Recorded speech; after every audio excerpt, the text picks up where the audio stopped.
Podijelimo Škoda, taj auto i ovaj, a? Pa tako nekako je bilo najbolje.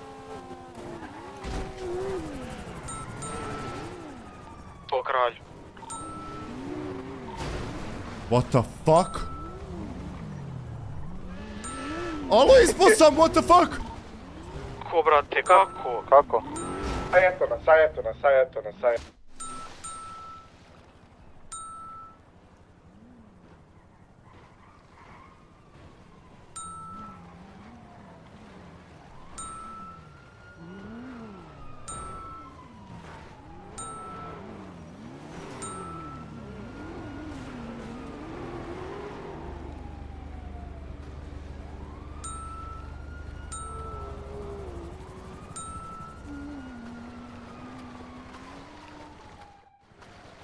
Yes.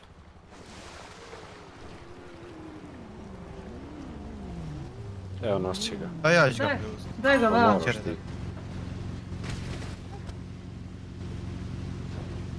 Ajme.